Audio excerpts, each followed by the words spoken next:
Hello everyone, welcome back to my channel. आज आहे आषाढी एकादशी आणि आम्ही आता इथे क्लासवरती बसून होतो। तर इथे खाली प्रसाद वाटणं सुरू होतं आणि इकडे बाजूला छान वडे तळणं सुरू होतं दादाचं। तर मग आम्ही तिथनं मस्तपैकी वडे घेतले आणि साबुदाण्याची उसळ खाल्ली आणि त्यानंतर मग आम्ही निघालो ड्रीम्स लँडमध्ये जाण्याकरिता। सो आता जो मी तुम्हाला रस्ता दाखवत आहे हा आहे ड्रीम्स लँडला आणि बिझी लँडला जाण्याचा रस्ता। खूप लोकांना कन्फ्युजन आहे की कसं जायचं, जे बाहेरून येतात ते। सगळ्यात आधी जो मी तुम्हाला पंचवटीचा स्क्वेअर दाखवला तिथे तुम्हाला ऑटो मिळून जातील। तिथनं तुम्ही डायरेक्ट ऑटोवाल्याला सांगून ड्रीम्स लँड पर्यंत किंवा बिझी लँड पर्यंतचा ऑटो करू शकता, किंवा मग हा आहे वेलकम पॉइंट, इथनं ऑटो करू शकता आणि ते तुम्हाला डायरेक्ट आता आपण ड्रीम्स लँडमध्ये आलेलो आहोत तर इथे गेटवरती येऊन सोडतील।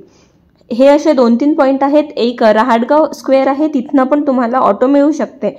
तर या सगळ्या ठिकाणांहून तुम्ही ऑटो घेऊ शकता आणि तुम्हाला 10 रुपये किंवा 20 रुपये तिकीटनुसार इथे आणून देतील ते लोक। सध्या ड्रीम्स लँडचं रिनोव्हेशन सुरू आहे म्हणून मग इथे सगळं काम सुरू होतं, पण आज संडे असल्यामुळे ते काम बंद होतं।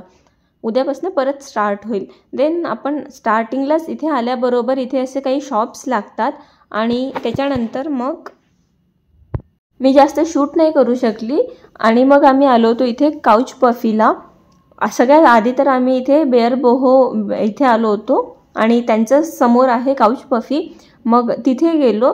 सो तिथे गेल्यानंतर मला कळलं की हे खूप एक्सपेन्सिव्ह आहे, खूप जास्त एक्सपेन्सिव्ह आहे।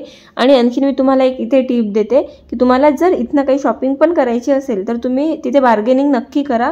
ते असं दाखवतात की बार्गेनिंग होत नाही, पण बार्गेनिंग होते तिथे। तिथनं मग सरळ आम्ही आलो बिझी लँड। आणि तुम्हाला आणखीन एक टिप देते की तुम्ही जर गेले असाल काउच पफीला तर तिथे ना सेल किंवा ऑफरचा टाइम बघा आणि तेव्हा जा, तेव्हा तुम्हाला तिथे चांगलं फर्निचर कमी किमतीमध्ये मिळू शकते।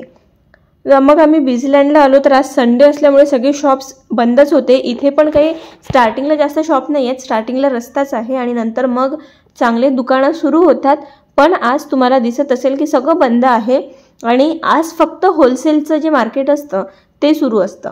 त्याच्यामुळे जर कोणी होलसेलसाठी इथे येत असेल तर बस तेवढे शॉप्स ओपन होते आणि 1-2 असे नॉर्मल शॉप ओपन होते जिथे तुम्हाला रिटेलमध्ये पण मिळून जाईल, पण ते फारच कमी शॉप होते तसेवाले।